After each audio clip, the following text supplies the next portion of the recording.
آپ نے یہ کبھی سوچا ہوگا کہ ہماری کائنات میں کتنے ستارے موجود ہیں؟ چلیں اس چیز کو تو چھوڑیں، کیا آپ نے کبھی یہ سوچا ہے کہ ہماری کائنات میں کتنی روشنی ان ستاروں نے پروڈیوس کی ہے؟ ابھی اسٹرانومرز نے اس کا ایک نمبر پتہ کیا ہے۔ آئیے میرے ساتھ کائناتی گپ شپ میں۔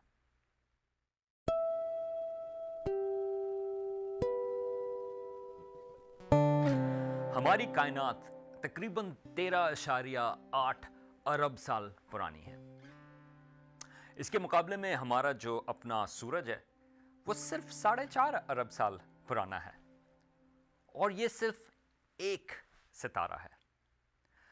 اسٹرانومرز کا اسٹیمیٹ یہ ہے کہ ہماری کائنات میں تقریباً اگر آپ ٹریلینز کے حساب سے بات کریں تو خیال یہ ہے کہ ٹریلین سٹارز جو ہیں یا ستارے جو ہیں وہ ہماری کائنات میں موجود ہیں، اور اس میں سے جو پہلا ستارہ ہے یا پہلے ستارے وہ اس وقت بنے جب ہماری کائنات کچھ ملین سال، کچھ 100 ملین سال پرانی تھی۔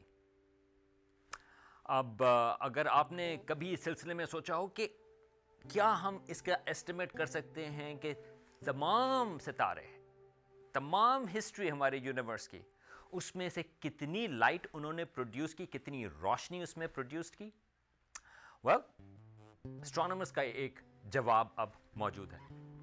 ان کا خیال یہ ہے کہ یہ جو لائٹ ہے یا روشنی، اس کو جس کو ہم فوٹونز کہتے ہیں، جو پارٹیکل آف لائٹ، اس کا نمبر ہے 4 × 10⁻84۔ اگر آپ اس کو ایک انسانی زبان میں کہیں گے تو اس کا مطلب یہ ہے کہ 4 اور اس کے آگے آپ 84، آپ صفر اس کے آگے آپ لگائیں۔ اتنا بڑا نمبر ہے، اور اس نمبر کی کوئی سینس نہیں ہے۔ میں آپ کو کوئی اس کے بارے میں کوئی کمپیریزن نہیں دے سکتا کہ اس نمبر کا مطلب کیا ہے، لیکن سوال یہ ہے کہ اس کا نمبر ہمیں پتا کس طرح سے چلا؟ تو یہ ایک فیسینیٹنگ اس کی ایک طریقہ تھا جس سے اسٹرانومرز نے یہ پتا کیا کہ کتنی روشنی کائنات میں سٹارز نے، ستاروں نے پروڈیوس کی۔ اس کو ایک طرح سے دیکھنے کے لیے آپ یہ سمجھ سکتے ہیں کہ خیال کریں کہ شاید آپ ایک دھند میں ہوں یا فوگ، تو اگر آپ کے پاس مختلف قسم کی ٹارچ ہو، کچھ ٹارچیں جو ہیں وہ دور ہیں اس دھند میں، کچھ ٹارچیں جو ہیں وہ آپ کے قریب ہیں، تو اگر آپ اس ٹارچ کی روشنی کو دیکھیں گے تو آپ کو یہ نظر آئے گا کہ جو ٹارچیں دور ہیں اس کی آپ تک کم روشنی پہنچ رہی ہے، اور جو آپ کے پاس ٹارچ قریب ہے اس کی زیادہ روشنی پہنچ رہی ہے۔ تو اس سے آپ یہ اندازہ کر سکتے ہیں کہ کتنی دھند یہاں پر موجود ہے۔ اب اسی طرح سے اسٹرانومرز نے ایک آبجیکٹس ہیں جن کا نام ہے بلیزارز، ان کو انہوں نے اس طرح کی ٹارچ کے حساب سے یوز کیا۔ اب بلیزارز کیا ہیں؟ بلیزارز جو ہیں وہ ایسی گیلیکسیز ہیں جن کے بیچ میں ایک سپر میسو بلیک ہولز موجود ہیں۔ بلیک ہولز تقریباً تمام گیلیکسیز کے درمیان میں موجود ہیں، لیکن ان کے درمیان میں کافی بڑے والا بلیک ہولز ہیں۔ اب جب مٹیریل اس بلیک ہول کے اندر جاتا ہے تو جانے سے پہلے وہ ایک اکریشن ڈسک بناتا ہے، اور اس اکریشن ڈسک میں بہت ہی ہائی میگنیٹک فیلڈز ہوتی ہیں، اور وہ میگنیٹک فیلڈز جو ہیں وہ high energy particles, electrons, protons, اس قسم کی چیز کو وہ ایکسلریٹ کرتی ہیں، اور آلسو وہاں پہ وہ ایک لائٹ پروڈیوس کرتے ہیں جو کہ بہت ہی ہائی انرجی ہوتی ہے، ان کو ہم کہتے ہیں گیما ریز۔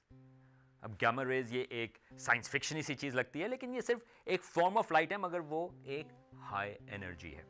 یہاں کی جو نارمل لائٹ ہے اس کی انرجی کم ہے۔ اب یہ جو gamma rays, high energy gamma rays blazars produce کرتے ہیں، جب وہ سٹار لائٹ سے یا جو وہ روشنی جو ستاروں سے پروڈیوس کی ہے، جب وہ اس سے انٹریکٹ کرتی ہے تو وہ ایک ری ایکشن ہوتا ہے جس میں وہ ایک الیکٹران پازیٹران کا پیر بناتی ہے۔ یہ امپورٹنٹ چیز نہیں، مین چیز یہ ہے کہ وہ گیما ریز ہم تک نہیں پہنچتی جو اس سٹار لائٹ سے انٹریکٹ کرتی ہیں۔ ایک طرح سے جب اب وہ فوگ کی انالوجی تھی تو وہ لائٹ جس طرح سے ٹارچ سے آ رہی تھی وہ ہم تک نہیں پہنچی. اسی طرح یہ کچھ گیما ریز جو ہیں وہ ہم تک نہیں پہنچی.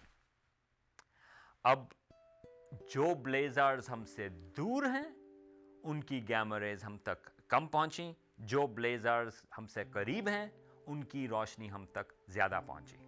اس سے ہم یہ اندازہ لگا سکتے ہیں کہ کتنی سٹار لائٹ پوری کائنات میں موجود ہے. اب اسٹرانومرز نے ایک یہ فرمی اسپیس ٹیلیسکوپ ہے جو گیما ریز ٹیلیسکوپ ہے, اس کو انہوں نے یوز کیا اور اس پہ انہوں نے کوئی 739 بلیزارز تھے.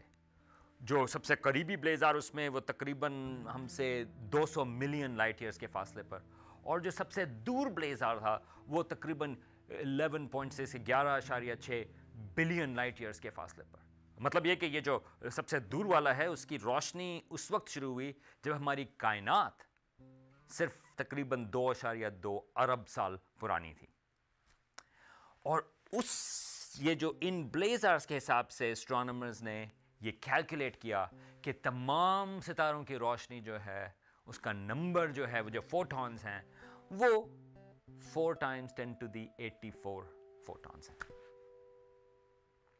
لیکن اب سوال یہ ہے کہ یہ سٹار لائٹ کا نمبرز کا کیا فائدہ, کیوں پتا کر رہے ہیں؟ اس کا یہ نمبر نہیں جس میں اسٹرانومرز انٹرسٹڈ ہیں, مگر وہ انٹرسٹڈ اس میں ہیں کہ کیا ہم یہ پتا کر سکتے ہیں کہ جو ریٹ ہے ستاروں کے بننے کا, اس کو اسٹرانومرز کہتے ہیں سٹار فارمیشن ریٹ, وہ کیا کانسٹنٹ رہا ہے یا بڑھتا رہا ہے یا کم ہوتا رہا ہے پوری کائنات کی ہسٹری میں یا تاریخ میں. تو پتہ یہ چلا اس سٹار لائٹ کی میجرمنٹ سے کہ جو ہمارے ستاروں کے بننے کا ریٹ ہے اس کا جو پیک تھا وہ اس وقت تھا جب ہماری کائنات صرف 3 ارب سال پرانی تھی. اس وقت نہ تو میں تھا, نہ آپ تھے, نہ ہمارا سورج تھا, لیکن اس وقت وہ سٹار فارمیشن کی پیک تھی. آج ہمارے جو سٹار فارمیشن ریٹ ہے وہ اس پیک کا صرف 3% اس کے ہے, تو بہت ہی کم ہے. اور وہ سٹار فارمیشن ریٹ جو ہے وہ کم ہوتا چلا جائے گا اور ایونچولی شاید کوئی ٹریلین سالوں میں ہماری کائنات میں سٹار فارمیشن جو ہے وہ بند ہو جائے گی. کوئی اور نئے ستارے نہیں بنیں گے اور یہ پرانے ستارے بھی ختم ہوتے چلے جائیں گے. یہ بہت لمبے عرصے کی بات ہے اور یہ تھوڑا سا ڈپریسنگ سی چیز ہے کہ ہماری کائنات کا جو فیوچر ہے وہ اس طرح سے کولڈ اور ڈارک ہے. لیکن آپ کو تھوڑا سا چیئر اپ کرنے کے لیے بات یہ کہ یہ پتا کرنا کہ ہمارے کائنات میں کتنی روشنی ستاروں نے بنائی اور وہ کہ کیا ہماری کائنات کا فیوچر کیا ہوگا, یہ کمال کی چیز یہ ہے کہ یہ ایک ایسے انہیبیٹنٹس نے یا ایسے رہنے والوں نے ایک ایسے ستارے کے اوپر یہ چیز پتا کی جس کا ستارہ itself پیک سٹار فارمیشن پر نہیں بلکہ اس کے کافی عرصے کے بعد بنا تھا. تو ان سب چیزوں میں کمال کی چیز یہ ہے کہ ہم آج یہ پتا کر سکتے ہیں کہ ہماری کائنات کا مستقبل ٹریلین سال کے بعد کیا ہوگا. آپ پلیز سبسکرائب کریں, یہ ہے کائناتی اسٹرانومی ان اردو. یہاں پر آپ کو سبسکرپشن کا بٹن ملے گا یا اس طرف یا آپ کو دوسری طرف سائٹ پر, مگر پلیز آپ یہ چینل سبسکرائب کریں, اس کے اوپر آپ کو نئے ویڈیوز کانسٹنٹلی ہم پرووائڈ کریں گے.